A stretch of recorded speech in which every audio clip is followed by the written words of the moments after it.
Hello everyone, कैसे हैं आप सब। चलिए हमारी रुद्र और किट्टू की कहानी को आगे बढ़ाते हैं। Episode number 65। नील ने अवनी को देखकर एक स्माइल पास की। नील को देखकर अवनी के चेहरे पर मुस्कुराहट आ गई। नील ने अवनी को इशारों में धनराज अंकल के पैर छूने को कहा। अवनी नील का इशारा समझ गई और वो धनराज अंकल के पैर छूने के लिए जैसे ही झुकी, अवनी ने महसूस किया कि उसके साथ-साथ नील भी धनराज अंकल के पैर छू रहा है। अवनी और नील दोनों ने मिलकर धनराज अंकल के पैर छुए। धनराज अंकल ने दोनों के सर पर हाथ रखकर कहा, सदा सुखी रहो, जल्दी तुम दोनों की शादी होगी। नील जब पैर छूकर उठने लगा तो उसने हल्का सा धक्का अवनी को मार दिया। अवनी के चेहरे पर शर्म के साथ-साथ मुस्कान भी आ गई। निहाल ने भी अवनी और नील को देखकर धनराज अंकल के पैर छू लिए। धनराज अंकल ने निहाल के सर पर हाथ रखकर कहा, सदा खुश रहो, तुम भी जल्दी शादी कर लो। निहाल उठ गया और कहने लगा, हाय अंकल, वह दिन कब आएगा जब मैं भी अपनी बीवी के साथ आपके पैर छूऊंगा। धनराज ने निहाल के कान में कहा, बेटियां पैर नहीं छूती। निहाल को कुछ भी समझ नहीं आया। निहाल हैरानी से धनराज को देखने लगा। धनराज ने निहाल के कान में कहा, निहाल, मैं जानता हूँ तुमने नव्या से शादी कर ली। धनराज के मुंह से यह बात सुनकर निहाल ने धनराज अंकल के सामने हाथ जोड़ लिए। निहाल ने आंखों में रिक्वेस्ट करके इशारों में कहा, प्लीज़ चुप रहिए अंकल। निहाल ने फिर थोड़ा तेज कहा, चलिए अंकल, इन नोबिता और सुजुका को रोमांस करने देते हैं, मैं और आप बाहर चलते हैं। इतना कहकर निहाल ने धनराज अंकल की बाजू पकड़ी और कैबिन से बाहर आ गया। निहाल ने धनराज के सामने हाथ जोड़कर पूछा, पितामह भीष्म, आपको कैसे पता चला कि मैंने नव्या से शादी कर ली? क्या आपके पास कोई दिव्य दृष्टि है? अगर है तो कृपा करके वह ज्ञान मुझे भी प्रदान करें। धनराज अंकल ने मुस्कुराकर कहा, मुझे सब पता रहता है पुत्र, संजय से वादा किया था कि उसके बच्चों का ध्यान रखूंगा। निहाल ने अपनी कमर पर हाथ रखकर गुस्से में कहा, तो फिर तुम्हें वह छिपकली चिराग के साथ घूम रही थी तब आपने उसे क्यों नहीं रोका? धनराज ने कहा, क्योंकि मुझे पता था कि तुम उसके साथ हो, इसीलिए मैं निश्चित था। जब जल्दी से दादा दादी से बात करके नव्या को हमेशा के लिए अपने घर ले आओ। निहाल ने कहा, हाँ अंकल, बहुत जल्दी बात करूँगा, लेकिन किसी को मत बताना। अभी मैं थोड़ी हिम्मत इकट्ठी कर लूँ, इसके बाद सबसे बात करूँगा। धनराज अंकल ने कहा, अगर तुमसे बात नहीं होती तो मुझे बता दे, मैं बात कर लेता हूँ। वैसे भी तुमसे अच्छा लड़का नव्या को मिल नहीं सकता। तुम नव्या के लिए परफेक्ट हो। निहाल और धनराज बातें करते हुए निहाल के कैबिन की तरफ चले गए। वहीं दूसरी तरफ रुद्र के कैबिन में शुभ बेचैनी से चक्कर लगा रहा था। उसके दिमाग में दिशा का ख्याल जा ही नहीं रहा था। तभी वीरू ने कैबिन में एंट्री ली। वीरू को देखकर शुभ ने एक्साइटेड होकर पूछा, क्या हुआ भैया, पता चला? दिशा इतने पैसे कहाँ से लाई है? वीरू ने हाँ में गर्दन हिला दी। शुभ ने वीरू का हाथ पकड़कर सोफे पर बैठाया और पानी का गिलास पकड़ाते हुए कहा, तो बताइए कहाँ से लाई है दिशा इतने पैसे? वीरू ने पानी पीकर कहा, उसके पास कोई चैन थी, उसने वह चैन बेच दी। कुछ दिन पहले वह दादी के साथ ज्वेलरी शॉप पर अवनी के लिए ज्वेलरी लेने गई थी, उसने वही चैन बेच दी। यह बात सुनकर शुभ के दिल में धक सी हुई। वह भी वीरू के पास सोफे पर बैठ गया। शुभ ने हैरानी से वीरू से पूछा, उसने चेन बेच दी और दादी को पता नहीं चला? वीरू ने कहा, उसने चेन चुपचाप बेची थी, उसने सेल्स गर्ल्स की किसी को कुछ नहीं बताने के लिए मना किया था, रिक्वेस्ट की थी कि उस सेल्स गर्ल से वह किसी को कुछ ना बताए। शुभ ने वीरू को जाने के लिए कहकर वीरू चला गया। नील का कैबिन। निहाल धनराज के जाते ही नील ने अवनी को बाहों में भर लिया। अवनी ने अपने हाथ नील के गर्दन पर लपेटकर कहा, तो आप निहाल और धनराज अंकल के जाने का वेट कर रहे थे? नील ने छोटे बच्चे की तरह हाँ में गर्दन हिला दी। इधर अवनी के चेहरे पर एक प्यारी मुस्कान आ गई। अगले ही पल नील के होठ अवनी के होठ पर रख दिए और किस करने लगा। अवनी भी नील का साथ दे रही थी। दोनों की आंखें बंद थी और दोनों एक दूसरे को डीपली किस कर रहे थे। एक डीप किस के बाद नील ने अपना सर अवनी के सर से जोड़कर कहा, आई लव यू अवनी, तुम्हारे बिना जिया नहीं जाता। कब आओगी हमेशा के लिए मेरी बनके। अवनी ने कहा, नील, मुझे आपसे एक ज़रूरी बात करनी है। नील तो बस अवनी के गाल पर किस करता था, फिर वह उसके गर्दन पर आ गया। अवनी ने नील को खुद से दूर कर कर कहा, नील, आप मेरी बात तो सुनो, कुछ बात करनी है आपसे। नील ने अवनी का हाथ पकड़कर खींच लिया और फिर किस करने लगा। अवनी ने भी फिर दूर किया और जोर से बोली, नील, मैं कनाडा जा रही हूँ। यह सुनते ही नील को पहले हैरानी हुई, फिर उसका खिला हुआ चेहरा उतर गया। वहीं दूसरी तरफ शुभ का दिमाग पूरी तरह से खराब हो चुका था। उसे दिशा की हर छोटी बड़ी बात याद आ रही थी। शुभ सोफे पर बैठा हुआ था और उसकी आंखें बंद की हुई थी। शुभ को याद आया जब पहली बार दिशा ने टकराया था। दिशा का हाथ जलना, शुभ का दिशा को डांटना, दिशा का शुभ से डरना, शुभ का दिशा को जबरदस्ती मिर्च का खाना खिलाना, दिशा को रास्ते पर छोड़ आना, दिशा को बात बात पर लैपटॉप के लिए ब्लैकमेल करना, दिशा का रंग लगाने के लिए मजबूर करना, उसे फैक्ट्री छोड़कर आना, फिर उसे फैक्ट्री में ज़बरदस्ती किस करना। शुभ को शुरुआत से लेकर अंत तक दिशा की हर छोटी छोटी बात याद आ रही थी। शुभ ने आंखें खोलो और खुद से कहा, सही कहता है रुद्र भैया, ईशा ने मेरे लिए कुछ नहीं किया और यह दिशा, इसके पास सिर्फ उसकी एक चेन थी, उसने वह भी मेरे लैपटॉप के लिए बेच दी, जिससे मैं प्यार समझकर दिशा का थोप रहा था, वो तो दिशा के लिए ज़बरदस्ती थी। यह बात सच थी।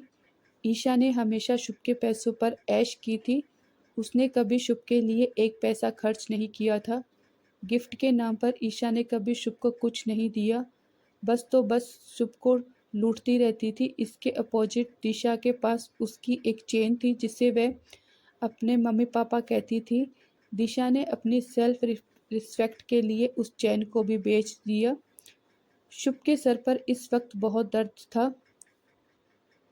शुभ को समझ नहीं आ रहा था वह क्या करे। शुभ का प्यार दिशा के लिए दिन प्रतिदिन बढ़ता जा रहा था। शुभ ने खुद से कहा, मैं वादा करता हूँ खुद से, मैं दिशा को मना कर ही रहूँगा। अब मेरी ज़िंदगी में दिशा के अलावा कोई नहीं आएगी। अब तो मेरी सुबह और शाम सिर्फ मेरी पिकाचू है। I love you Pikachu. Shubh गुस्से में उठा और ऑफिस से चला गया। करीब घंटे भर बाद शुभ ने अपनी गाड़ी एक ज्वेलरी शॉप के बाहर रोक दी। यह वही ज्वेलरी शॉप थी जहां दिशा ने अपनी चेन बेची दी थी। शुभ ज्वेलरी शॉप के अंदर गया और एक सेल्स गर्ल से बोला, कुछ दिन पहले दिशा नाम की लड़की एक चेन बेचकर गई थी, मुझे वह चेन चाहिए। सेल्स गर्ल याद नहीं थी। सेल्स गर्ल ने कहा, सर, मुझे इस बारे में नहीं जानकारी है, मैं आपको नहीं बता सकती, माफ़ कीजिए। सेल्स गर्ल से यह सब सुन कर शुभ को गुस्सा आ गया और उसने टेबल पर अपना हाथ मारकर कहा, जानती भी हो किससे मना कर रही हो? शुभ प्रताप सिंह नाम है मेरा। शुभ के ऐसे रिक्वेस्ट करने पर वह सेल्स गर्ल डर गई और उसकी आंखों में पानी आ गया। तभी शॉप का मैनेजर शुभ के पास आया और माफ़ी मांगते हुए बोला, सर, माफ़ कर दीजिए इस लड़की को, यह लड़की नहीं है, आप मुझे बताइए आपको क्या चाहिए। शुभ ने मैनेजर को देखकर कहा, कुछ दिन पहले मेरी दादी के साथ एक लड़की आई थी, उसने अपनी चेन बेच दी, मुझे वह चेन चाहिए, किसी भी कीमत पर चाहिए। मैनेजर ने लैपटॉप में कुछ चेक करके कहा, सॉरी सर, वह चेन तो बिक गई। शुभ को गुस्सा आ गया। उसने मैनेजर के कॉलर पकड़कर कहा, किसने खरीदी है? मैनेजर ने कहा, सर, इसकी जानकारी हमारे पास नहीं है। जिसने चेन खरीदी है उसने किसी को कुछ भी बताने के लिए मना किया है। शुभ गुस्से में मैनेजर को कुछ कहता उससे पहले ही शुभ का फ़ोन रिंग होने लगा। फ़ोन दादी का था। शुभ ने फ़ोन देखा तो फ़ोन इग्नोर कर दिया। शुभ ने मैनेजर के कॉलर छोड़े और शॉप से बाहर जाने लगा। शुभ शुभ ने शॉप का मेन गेट खोला ही था कि उसे कुछ याद आया और वह वापस सेल्स गर्ल के पास आकर खड़ा हो गया। सेल्स गर्ल को लगा शुभ उसे फिर से डांट देगा।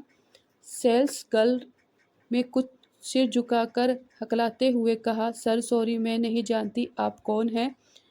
Very very sorry, next time कोई गलती नहीं करूँगी। शुभ ने उसे उस गर्ल से कहा, सॉरी मुझे बोलना चाहिए, मैं आप पर बिना बताए चिल्ला पड़ा। मैं किस बात को लेकर बहुत ज़्यादा परेशान था और उसका गुस्सा मैंने बिना सोचे समझे आप पर निकाल दिया। प्लीज़ आप मुझे माफ़ कर दीजिए। सेल्स गर्ल कहीं न कहीं खुश हो गई उसका बड़ा आदमी से माफ़ी मांगना, लेकिन उसने कुछ नहीं कहा, वह चुपचाप सिर झुकाए खड़ी थी। फिर शुभ मैनेजर के पास गया। शुभ ने मैनेजर का कॉलर ठीक करते हुए कहा, सॉरी बॉस, किसी बात को लेकर दिमाग बहुत ज़्यादा ख़राब था, इसलिए तुम्हारी ज्वेलरी शॉप पर थोड़ा सीन क्रिएट कर दिया। I am sorry. मैनेजर ने कहा, it's okay sir. Shubh jewellery shop से बाहर आ गया। शुभ टेंशन में शॉप से निकल गया, सीधा बार गया। शुभ ड्रिंक ज़्यादा नहीं करता था, लेकिन आज बहुत ज़्यादा परेशान था। शुभ ने बियर की एक बोतल ख़त्म कर दी, लेकिन अभी भी उसके दिमाग से दिशा का सैक्रिफाइस जा नहीं रहा था। शुभ ने धीरे धीरे 4 बियर की बोतल पी ली। अब शुभ को नशा होने लगा। शुभ नशे में वहीं बैठा था। शुभ बार बार I love you Pikachu, I love you Pikachu बोल रहा था। शुभ भी सच में होश नहीं था वह इस वक्त कहाँ है। तभी उसके मुंह पर बहुत सारा पानी आकर गिरा। शुभ ने गुस्से में कहा, कौन है बे, किसकी मौत आ रही है। शुभ की आंखें खुल गई। शुभ ने अपनी आंखें मसलते हुए देखा तो सामने दादी और जय खड़े थे। दादी को देखकर शुभ की तो आधी उतर गई। वही नील का कैबिन। अवनी हाथ बांधे खड़ी और नील सोफे पर सिर पकड़े बैठा हुआ था। अवनी ने कहा, नील आप ऐसे रिएक्ट क्यों कर रहे हैं। कुछ दिन की बात है, आ जाऊंगी, जाना ज़रूरी है वरना नहीं जाती। कनाडा से अपने सारे डॉक्यूमेंट्स क्लियर करा लेती हूँ, इसके बाद इंडिया आ जाऊंगी, फिर मैं और आप धूमधाम से शादी करेंगे। नील मुंह बनाते हुए कहा, देखो अवनी, मुझे उस ताड़का पर यकीन नहीं है। वह तुम्हें कनाडा ले जाएगी और इंडिया नहीं आने देगी। तुम्हारी मॉम शुरू से ही मुझे पसंद नहीं करती है, वह हमारी शादी नहीं होने देगी। अवनी ने हैरानी से नील को देखा और गुस्से में बोली, ताड़का? मोम है मेरी वो, और तुम्हारी होने वाली सासू माँ। ताड़का क्या होता है। नील ने कहा, ताड़का ही है तुम्हारी मोम, मैं पक्का कह रहा हूँ। उसकी प्लानिंग है तुम्हें मुझसे दूर करने की। वो चाहती नहीं कि तुम्हारा और मेरी शादी हो। अवनी नील के पास आकर नील की थाई पर बैठ गई। अवनी ने नील के कॉलर पकड़कर कहा, नील मैं कल चली जाऊंगी, प्लीज़ मुझे थोड़ा प्यार कर लीजिए। आप तो मुंह फुलाकर बैठ गए। आपको मेरी याद आएगी तो मुझे भी तो आपकी याद आएगी ना। कुछ दिनों में अपने डॉक्यूमेंट्स क्लियर कराकर हमेशा के लिए आपके पास आ जाऊंगी। नील ने अवनी के गाल पर हाथ फेरते हुए कहा, तुम समझ नहीं रही हो, मैं तुम्हारे बिना नहीं रह पाऊंगा। तुम शादी के बाद चली जाना। मुझे सच में तुम्हारी मोम पर भरोसा नहीं है। अवनी को अब थोड़ा गुस्सा आ गया। अवनी ने कहा, ठीक है मैं जा रही हूँ, मुझे पैकिंग भी करनी है। अवनी गुस्से से नील की गोद में उठ गई। नील फिर से अवनी का हाथ पकड़ा और अपनी तरफ खींच लिया। अवनी ने दोबारा नील की गोद में जाकर बैठ गई।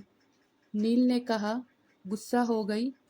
अवनी ने मुंह फेर कर कहा, कल चली जाऊंगी और आप गुस्सा कर कर बैठ गए। मेरे यहाँ रुकने का कोई फ़ायदा नहीं है, मैं जा रही हूँ। सोचा था आपके साथ थोड़ा टाइम बिता दूंगी, लेकिन आप तो। नील ने अवनी के चेहरे को पकड़ा और माथे पर किस कर कर कहा, अब ज़्यादा नौटंकी नहीं समझी, कितने दिन के लिए वापस आओगी। 2 महीने बाद। अवनी की नज़र चुराते हुए कहा। नील ने हैरानी से कहा, 2 महीने? पागल हो गई हो, मैं 2 महीने तक क्या करूँगा। एक काम करते हैं, हम अभी चलकर कोर्ट मैरिज कर लेते हैं, उसके बाद तुम कनाडा चली जाना। अवनी ने नील के गाल पर किस करते कहा, आप इतना इनसिक्योरिटी फील क्यों कर रहे हैं? मैं आ जाऊंगी ना 2 महीने बाद। हम रोज़ फ़ोन पर बातें करेंगे, वीडियो कॉल करेंगे। अवनी ने नील की शर्ट के बटन को खोलते हुए कहा, नील थोड़ा सा प्यार कीजिए ना, फिर मैं चली जाऊंगी। नील ने शरारती मुस्कान से अवनी को देखा और नील ने अपने होठ अवनी के होठ पर रख दिए। नील अवनी को किस करने लगा, अवनी भी नील का साथ देने लगी। नील ने अवनी को धीरे धीरे सोफे पर लेटा दिया। नील ने अवनी की कुर्ती का बटन खोल दिया और कुर्ती को नीचे खिसकाकर अपने नाम के टैटू को सक करने लगा।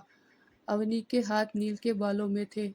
थोड़ी देर बाद अवनी बोली, बस नील, अब छोड़ दीजिए। नील ने कहा, क्यों छोड़ूं? तुमने ही तो कहा था कि थोड़ा सा प्यार कर लीजिए। अब कर रहा हूँ तो करने दो ना। अवनी ने थोड़ा गुस्से में कहा, नील, आपका दिमाग खराब हो गया है। थोड़ा सा प्यार करने के लिए कहा था, ज़्यादा नहीं। आप तो पूरा प्यार करने के लिए तैयार हो गए। नील ने फिर से अवनी का दुपट्टा खींचते हुए कहा, लड़के थोड़ा प्यार ऐसे ही करते हैं। छोड़ो इसे, मुझे तुम्हें प्यार करना है। अब कुछ तो ढक कर बैठ गई, कुछ भी नहीं दिख रहा है। अवनी ने हैरानी से अपना दुपट्टा खींचते हुए कहा, नील चुपचाप दुपट्टा छोड़िए, मुझे पहनना है। नील ने कहा, अच्छा चलो मैं पहना देता हूँ। अवनी ने कहा, कोई ज़रूरत नहीं है, बस आप जाइए, मैं खुद पहन लूँगी। अवनी को इस वक्त बहुत शर्म आ रही थी। अब अवनी नील की तरफ देख भी नहीं रही थी, बस गर्दन झुकाए बोल रही थी। थोड़ी देर बाद अवनी गुस्से से उठी और जाने लगी। नील ने अवनी को दीवार से लगा दिया। अवनी शर्म के मारे नील की तरफ देख नहीं रही थी। अवनी ने थोड़ा गुस्से में कहा, नील जाने दीजिए, मुझे काम है। नील ने कहा, नाराज़ हो गई? शादी के बाद भी तो ऐसे ही परेशान करूँगा, तब भी ऐसे ही गुस्सा हो जाओगी? अवनी ने नील की बातों का जवाब नहीं दिया और वह नज़रें झुकाए खड़ी रही। अवनी ने नाराज़गी भरे लफ्ज़ में कहा, मुझे जाना है, छोड़ दीजिए। नील ने कहा, अगर गुस्सा होकर जाओगी तो नहीं जाने दूंगा, मुस्कुरा कर जाओ तो जाने दूंगा। अब इतना हक तो मेरा बनता है कि अब अपनी अवनी को थोड़ा सा परेशान कर लूं। अवनी ने नील का हाथ झटका और जाने लगी। अवनी ने कैबिन का गेट हैंडल छुआ ही था कि वापस आई। उसने नील को गुस्से में देखा और फिर नील की मेन चेयर से नील का कोट उठा लिया। अवनी ने कोट को अपने साथ ले जाते हुए कहा, इसे लेकर जा रही हूँ। नील ने चेहरे पर एक मुस्कान आ गई और उसने अवनी को पीछे से पकड़कर कैबिन में गोल गोल घुमा दिया। अवनी के चेहरे पर फिर से एक मुस्कान आ गई। नील ने अपने को खड़ा किया और उसका चेहरा घुमाकर अपने पास लाकर बोला, नील को भी ले जाओ अपने साथ, तुम्हारे बिना वैसे भी मन नहीं लगेगा। अवनी ने खुद को छुड़ाते हुए कहा, अब जाने दीजिए, बहुत देर हो गई है। नील ने कहा, आज रात को आऊँगा, अपनी पैकिंग पहले ही ख़त्म कर लेना, समझी? अवनी के चेहरे पर एक मुस्कान आ गई। अवनी ने नील के गाल पर किस किया और वहाँ से वो चली गई। Thank you for watching Rudra और किट्टू की लव स्टोरी गाइस। यह एक फैमिली ड्रामा स्टोरी है और इसमें बहुत सारा इमोशनल, कॉमेडी और हार्ट टचिंग करने वाले सीन है। तो प्लीज़ गाइस, स्टोरी को पढ़ें और कमेंट करके ज़रूर बताइए। Thank you.